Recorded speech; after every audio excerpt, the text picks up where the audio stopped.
रामायण के 10 आश्चर्यजनक फायदे जानना है बहुत जरूरी।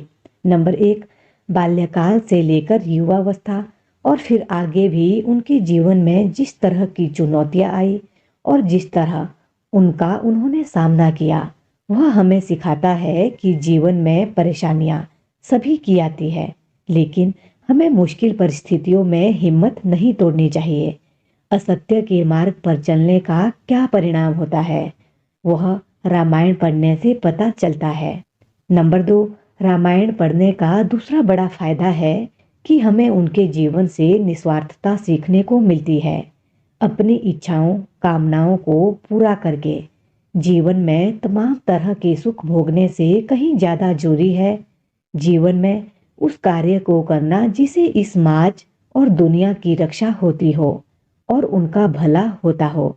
श्री राम जी चाहते तो पिता के वचन को तोड़ सकते थे और महलों का सुख भोग सकते थे, और जाहिर है आम इंसान की भांति उनके मन में भी सुखों के प्रति मोह और लालच आया होगा, पर अपनी भावनाओं से कहीं बेहतर उन्होंने उस कार्य को मूल्य दिया जिसे करना आवश्यक था। नंबर 3, राम का चरित्र दर्शाता है कि यदि हमने प्रकृति में इंसान के रूप में जन्म लिया है तो सब तरह के गुण और दोष हम में होंगे, और यदि आप समझते थे कि गलतियां मात्र इंसान से होती है, भगवान से नहीं, तो आप राम के किरदार को देखेंगे तो आप पाएंगे कि वो एक परफेक्ट इंसान नहीं है।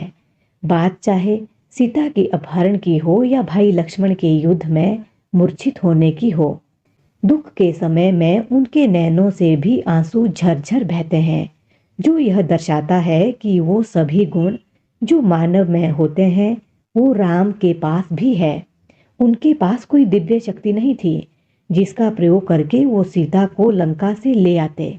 अतः यह समझना जरूरी है कि कमियां, डर, मोह सभी में होता है, लेकिन इसके बाद भी जो इंसान सच्चाई को राम को चुन लेता है, फिर राम उसके साथ हो लेते हैं।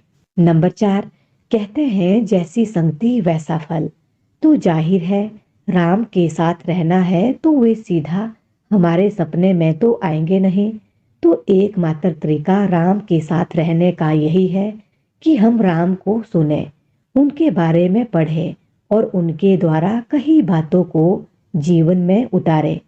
अगर हमने रामायण पढ़ ली और जीवन में पहले से बेहतर नहीं हुआ तो समझ लीजिए रामायण को हमने गुना नहीं समझा नहीं, बस शब्द पढ़ लिए। नंबर 5, कहते हैं जो राम का हो जाता है फिर उसे किसी के सामने सर झुकाने की जरूरत नहीं पड़ती, अर्थात जो सच्चाई या आत्मा के बल पर जीता है, उसे कोई लालच दे, कोई डरा दे या कोई उसे आकर्षित करे, उसे फर्क नहीं पड़ता, क्योंकि आम इंसान अपनी निजी इच्छाओं के खातिर जीता है और कोई उसकी छोटी भी इच्छा पूरी करने में मदद करे तो वह झट से उसके सामने झुक जाता है। पर जो अपनी इच्छाओं की खातिर नहीं बल्कि राम के लिए जीवन जी रहा है, उसके सुख दुख सब राम के हाथों सौंप दिए जाते हैं। नंबर 6, वह व्यक्ति जो राम के प्रेम में है, जिसने सच्चाई को अपना लक्ष्य बनाया हुआ है, वह अपने लिए नहीं जी रहा बल्कि किसी ऐसे मिशन के खातिर जी रहा है जिसे इस देश, समाज और दुनिया का कल्याण होता है। अब ऐसा इंसान सुख की परवाह या दुख से चिंतित नहीं होगा, क्योंकि पता है अब तो जीवन सच्चाई को समर्पित कर दिया, तो अब भला उसे कैसे पीछे हटा जाए। लेकिन आम सांसारिक व्यक्ति जो सुख के पीछे भागता है, उसके पीछे हमेशा दुख छाया के रूप में पीछे पीछे चलता है। और इससे भी बड़ी बात, अगर कई तरह के सुख भोग कर अय्याशी करके उसका मन शांत नहीं होता तो फिर उसकी प्यास इतनी बढ़ जाती है कि उसका जीवन सुख की तरफ भागते भागते खत्म हो जाता है। नंबर 7, अब जब इंसान का तन और मन दोनों ही सच्चाई को समर्पित हो गए तो फिर क्या फर्क पड़ता है कि सुख मिल रहा है कि दुख। अब तो राम के खातिर जीवन जिया जा रहा है, तो संभव है कभी रास्ते में फूल भी मिलेंगे तो कभी कांटों से भी गुजर कर जाना होगा। कभी हो सकता है सच्चाई के रास्ते पर चलकर ठंडी हवा मिले, तो कभी कड़ाके की धूप में तपना पड़ेगा। लेकिन इंसान का लक्ष्य सुख पाना, मजे मारना नहीं रहेगा। जब आप अपने लिए नहीं, दूसरों की भलाई के लिए कोई कर्म कर रहे हैं, तो समझ लीजिए आप राम के लिए कर्म कर रहे हैं। नंबर 8, राम की निडरता और बहादुरी का परिणाम हमें रामायण में बखूबी मिलता है।